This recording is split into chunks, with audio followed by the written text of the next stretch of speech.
Hudson, Kilt advocate. I'd like to go over the well-known question of what's under the kilt. Now, before I start, I must say that this video is, for the most part, learning purposes only. I don't want to steer toward the comical, humorous side of what's under the kilt because I'm not a true fan. I find it quite immature, but that's just my personal preference, indeed.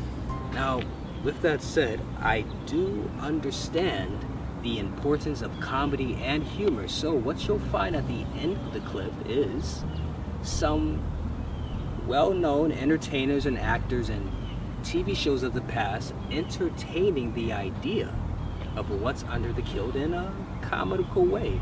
So there you go. You should very well enjoy that. You'll have clips with movie scenes, short movie clips of Ronald Reagan acting out a scene. You have, let me see, a skit from the Monty Python show. You'll have a Simpsons episode, maybe a few others, but hey, I gave you 3, and those are going to be good. You'll enjoy it. So, on to the question of what's under the kilt. I'd like to change that question around and change it to what should be under the kilt.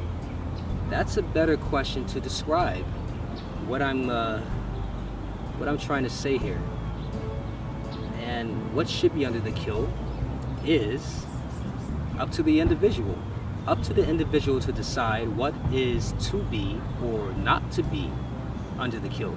It's just using common sense and common courtesy to others if you're around people to put something under the kilt. And if you're by yourself, to not. But here's how I'm going to answer the question from accredited experience and accredited opinion. My experienced opinion and accredited opinion. You're not going to get any BO here. That's basic opinion because BO is related to BS. Yeah, I don't like basic opinion because that's just a perspective based on a thought. I like hearing opinions that are from experience and accredited. That way I can make the right choice. And what you're getting here is experienced opinion and accredited opinion in the category of me having a military occupation in the past, both in the Marines and Air Force. So, being in the Marines and Air Force, I'm used to rules and regulations, customs, courtesies, traditions, directives, orders, publications, instructions, commander's intent, which I like to say is a professional way of saying, because I said so, commander's intent.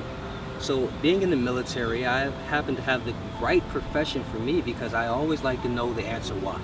I always like to get some form of justification, and that's what I have. Definitely. Much enjoyable experience of getting the answer why compared to my childhood when I would ask questions, why? And I would get answers like, because I said so, or that's the way it is, or when you pay the bills, then you can ask why. So with all these orders and publications, directives, instructions, I got my answer why.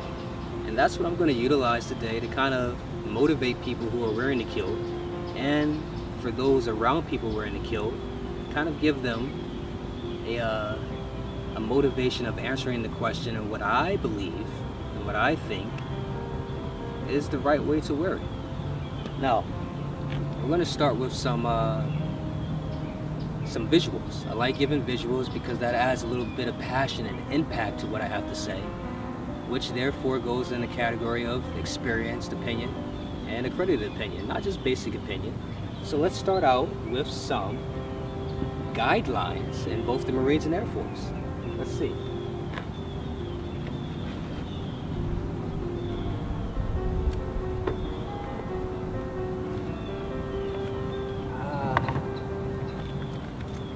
I'll start out with the Marines first. It'll be coming from this book. This is a guidebook for Marines. And we usually get this, rather potential Marines usually get this in boot camp, or basic training as others might call it. And in the book you just have a bunch of things in all categories, from uniforms to firearms to everything. So let's go to a page that I want to show to kind of show what I'm talking about for rules. I should know the vicinity of it. Okay, here we go. So I picked the clothing section, clothing and equipment. What we have here is clothing and the marking of clothing. Yeah, you're told how to wear clothing. You just can't put it on.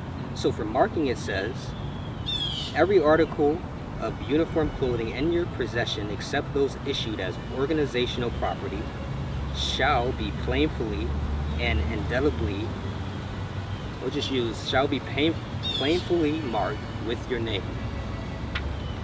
Mark shall be the size appropriate to the article of clothing and space available for marking, etc. Alright, not only were you issued clothes and told how to wear them in a presentable and military manner, but you had to mark it. And I don't know if you can see this, but I'll try my best to have it focused. But down here is kind of a list, almost from head to toe, of what the military member will have on their body, from the cap to the shirt to the jacket to the trousers to the briefs or underwear to the shoes, and how it's supposed to be marked. Let me read it to you. For a duffel bag, the marking is supposed to be on the outside, on the bottom of the bag. For a belt, on the other side, on the underside near the buckle edge. For trousers, on one side only, as near to the buckle as possible. Footwear, inside near the top. Shirts, inside the neckband. What else did I see? Underwear, or as in the book they call it, drawers, outside immediately below the waistband, near the front. So there we go. Like, we have guidelines for marking materials in the military. Materials meaning clothing. You just can't throw it on. There's the guideline. Here's the thing for the Air Force. Hold on a second, it's hot outside. Gotta make sure I'm in a presentable order.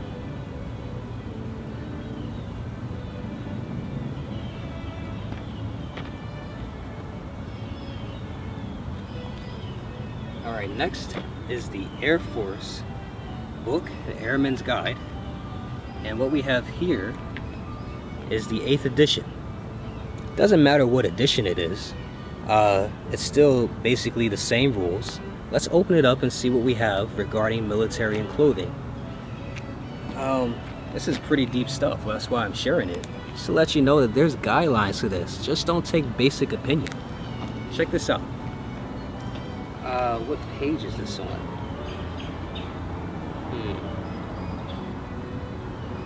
Alright, found it. Now this is your uniform and standards of appearance. Air Force Uniforms, Air Force Instruction 36-2903. Dress and personal appearance of Air Force personnel contains a description of each item of the military uniform and the way it should be worn. The Air Force Uniform Board, in conjunction with personnel experts, monitors uniform design with periodic reviews. Changes are implemented when required to meet the needs of the entire force or those of specific career fields. Special consideration is given to ensure that uniforms present a neat, dignified appearance that is plain, not too ornate, and distinctively Air Force. Ornate, I don't know exactly what that word means, but given from the sentence structure, I would say that ornate means not too excessive, elaborate, eccentric, fabulous. So there we go. Like, military clothing is deep stuff. You just can't throw it on. So, with that said, and that accredited opinion, and from my experience of experiencing it, I would say, who wears kilts overseas? I'm in North America right now, the U.S. Marines, the U.S. Air Force. All right, military members overseas wear the kilts. What are their names? Well, what's the name? I did some research and I found out the name is new to me. I have to remember. It's not in my mind, muscle memory. Royal Regiment of Scotland. Let's go with that. If it's not close, or not exact, it's close enough rather. If it's not exact, it's close enough. Royal Regiment of Scotland. Alright. They must have guidelines too, right? They must have guidelines of what they're supposed to wear. Like from head to toe. Whenever they put it on, whether it's a basic work uniform or a dress uniform. And there we go. In fact, this is part 1 of what's under the kilt. Part 2 will be actually looking into the guidelines for the Royal Regiment of Scotland and just going from head to toe and seeing if underwear is prescribed, if underwear is mandated for them to wear, you know. All right, let's go into customs and tradition. Customs and tradition play a great role in what we do today. So possibly in the past, majority of the time you could say that it was custom or tradition not to wear underwear. You might have heard stories, if you read forums or hear someone tell a story of someone that was in the military overseas in the Royal Regiment of Scotland or similar, who wore the kilt, that the sergeant majors or high-ranking enlisted would walk in maybe a ceremony during a march or an inspection with a walking cane and a mirror on the end just to check and see if the military member was wearing underwear, and if they weren't, they'd get charged, or a different name for charge would be get reprimanded for wearing something that wasn't in the, I'm forgetting words here, that wasn't wearing something they weren't issued, wearing something that they weren't supposed to, which is underwear. It just goes to say, just goes to show rather, that words and guidelines can be taken like super excessively seriously. I want to say that maybe underwear wasn't listed as for a military member to wear with the kilt, and if it's not listed, you don't wear it, right? We had this saying in the military of, if it's not issued to you, you don't need it. If it's not issued to you, you don't need it.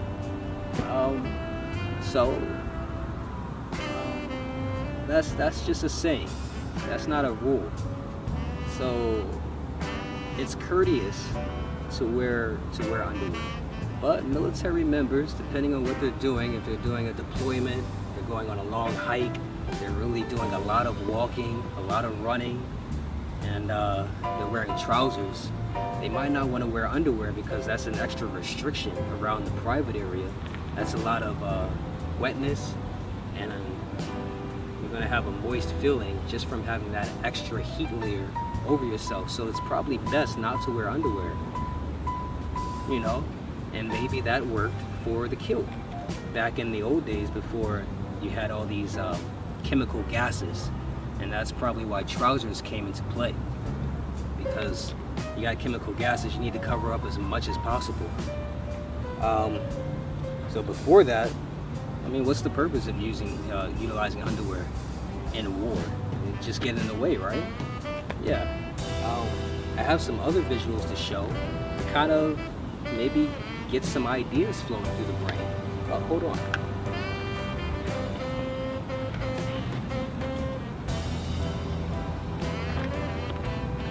Alright, these are some movies. Just to have you brainstorming things. First one, Braveheart.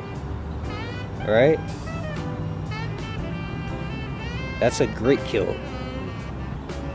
You think they wore underwear under there? Possibly. In combat though? I don't know. Maybe it would have gotten in the way. Let's see, what's the next one? Yep, Gladiator.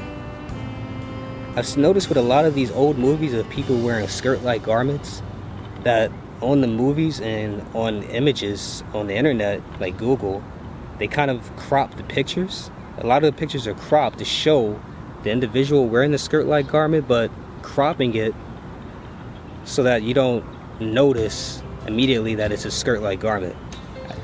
It's like it's trying to be hidden. That's what I noticed consistently. Gladiator. Think they wore underwear? The warriors in the Colosseum? Did I call that right? I don't know. We can brainstorm. We can only guess, right? Nobody we can ask today about it. Cleopatra. Oh, awesome movie. You got people walking around in skirt-like garments all day. Tunics, togas, robes. Did they wear underwear? Julius Caesar and Mark Antony? Egyptians? Remember the Time music video, Michael Jackson? I don't know. We can only guess, right? Hey, here's another one. Ben-Hur and the Ten Commandments, each one respectively. Alright. Hey, back in the Ben-Hur movie, rather, for the older one and the newest one, I haven't watched either yet, but I'm going to watch this one. And we're going to see, I know I'm going to see some skirt-like garments in there. And then definitely in the Ten Commandments. Hey, people don't know, but, or they seem to forget, but people in the Bible wore skirt-like garments.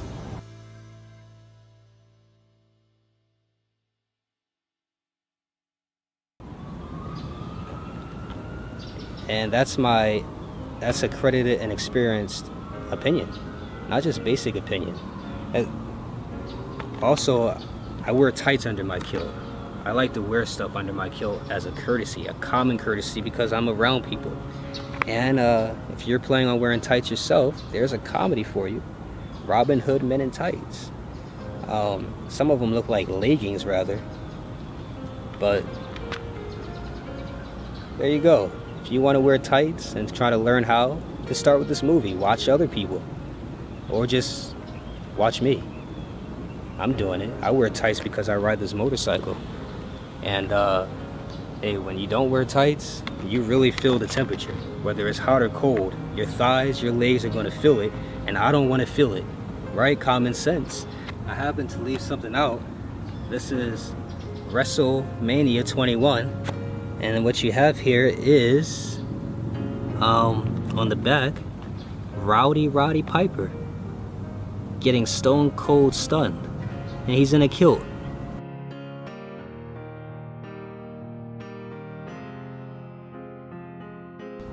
Look at that. WrestleMania 21. Look it up on YouTube if you want to see that happening.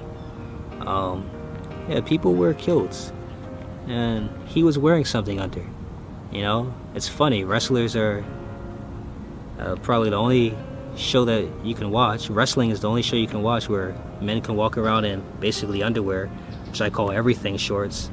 And it's cool. Kilts are cool too. Let me show you this other book about the Bible.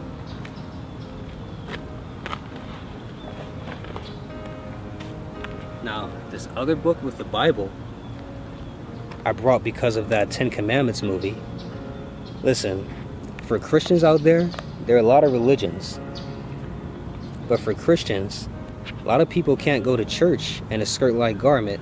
But let me show you something. We're going to go past this individual character of Jesus Christ that's wearing a robe, because that's acceptable, right? But let me show you something else. You probably know, most Christians know of the Bible stories that they learned as kids, and this is a children's coloring book, and hopefully I can find it.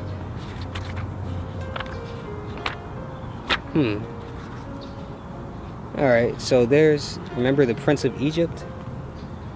Joseph and the Prince of Egypt, let my people go. Whoa, whoa, whoa. Whoa, wrong one. Joseph in the coat of many colors. Whoa, I haven't read the Bible stories in a while. He's wearing a skirt-like garment. I wanted to show David and Goliath. For some reason, I can't find it.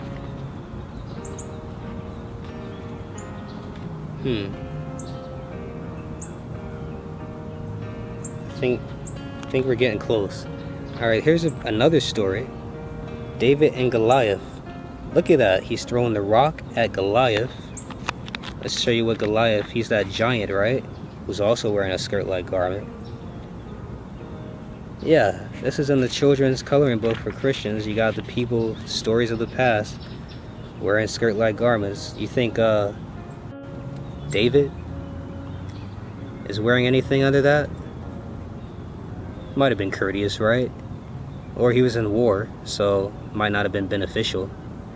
Hey, I got one last picture to show from this coloring book, and that is of John the Baptist and Jesus Christ.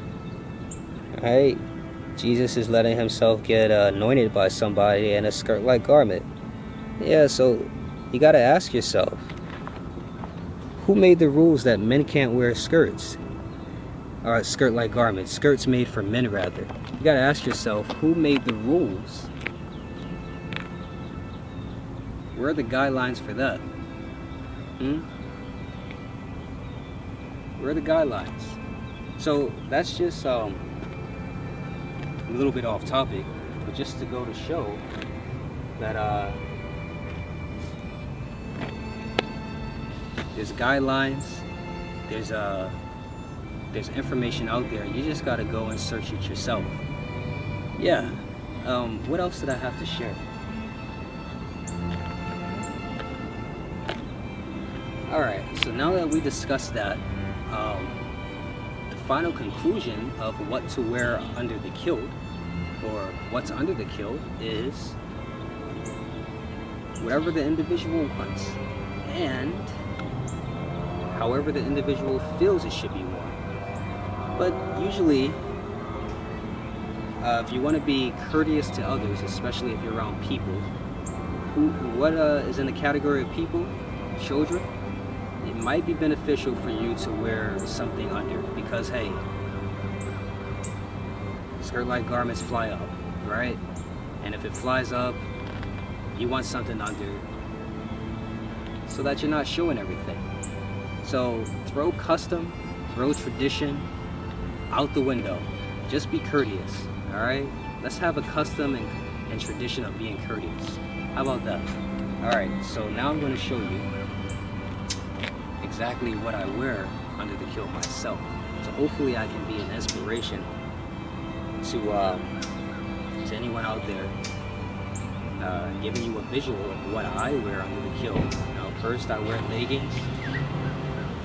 Because I ride the motorcycle, I get my leggings off of leggings.com.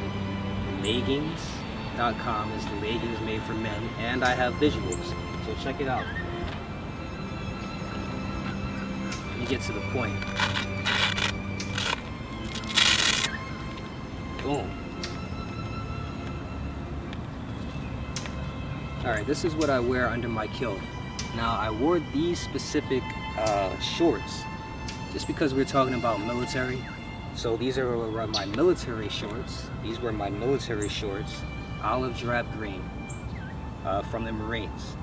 I call these everything shorts. You could go to sleep in there, you get up and go running in these, you get up and you go swimming in these. These are swimming trunks. They even have a lining. They have I have another visual of the actual short so that you can see. If you need to go to medical because you're hurt, you wear these shorts so that the doctor can see everything. The doctor doesn't have to leave the room while you change. It's like you're already there. You can stretch and do everything you need to do in these shorts. Got a pocket on the inside to hold a key for those that lived in the dorms or the barracks. Pocket in the back to hold your ID card if you used your ID to get into the dorms or the barracks. So this is the high quality, high speed, low drag underwear / everything shorts. These are the basics. They don't have a pocket or anything. You just gotta go with the flow. I have more to show. Let's see.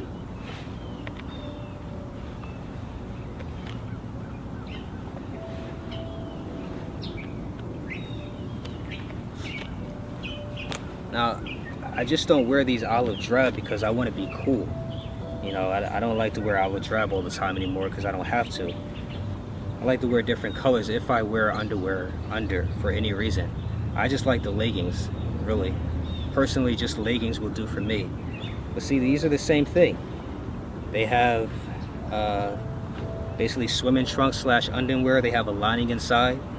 Maybe I'd say a 20-inch, maybe a 16-inch drop. Yeah, they're above the knee. A good amount of inches above the knee. And that's what I wear.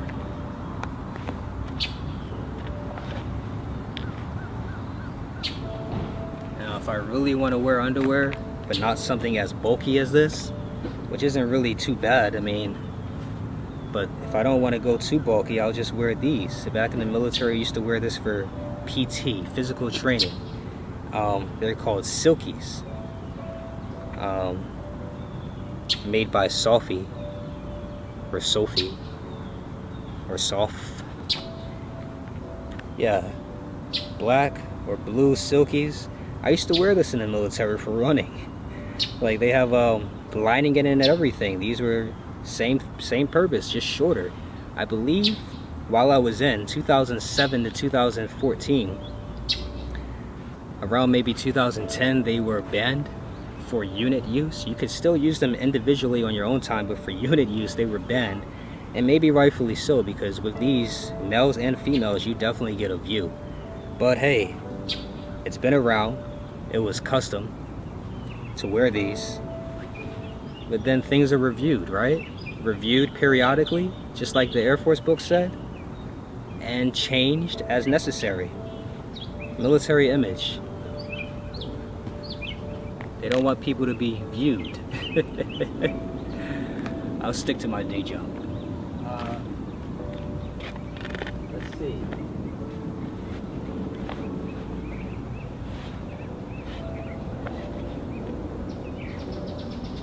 Last, I wanted to show you the leggings that I use up close. I mean, not just the ones I have. I mean, not last because I have something else. The kilt hose I want to show. These are the leggings from Maggings.com. They're fit for the male physique. You can see kind of in the middle area right there. Hopefully it shows.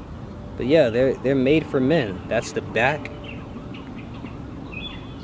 And they fit appropriately for men. Black and blue usually matches with my kilts, and if I want to get fancy, I can just use this. It has even a tartan inside, which is comparable to a Robertson tartan or a Wallace, but I don't believe it's any of them, because a Wallace actually has yellow where the white stripes are. Just imagine yellow in there. Robertson doesn't have any yellow or white, it's just red and black.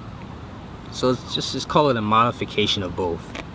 And a pocket in the back if I want to wear a solid black kilt and maybe throw in this modification of a tartan. It's basically call it a plaid or flannel, but if you're wearing a kilt, don't call it that.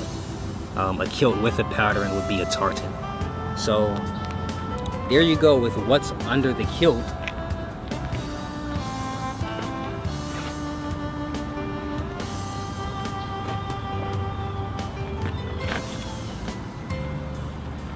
And last, I have the kilt hose.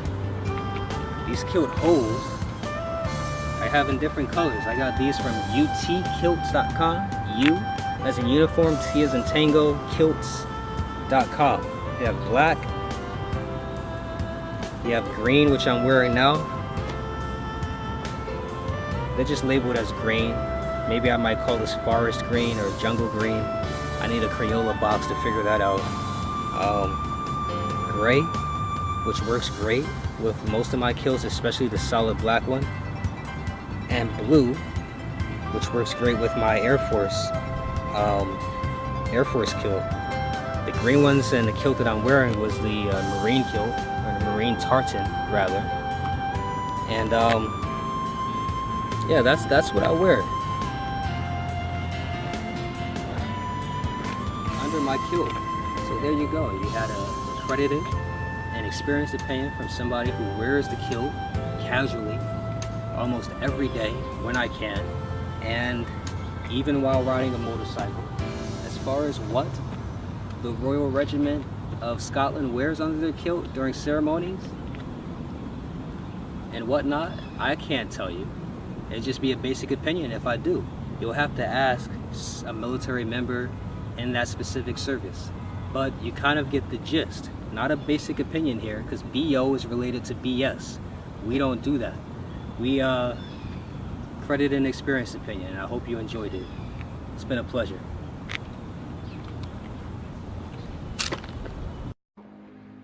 That lipstick was an inspiration. So are you. Oh, Sir Hilary. Call me Hilly. Hilly. What's your name? Ruby Bartlett.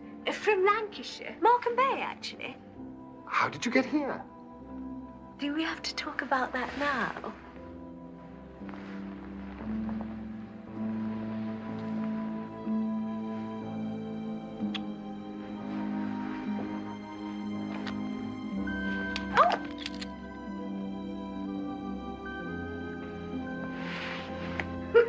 It's true!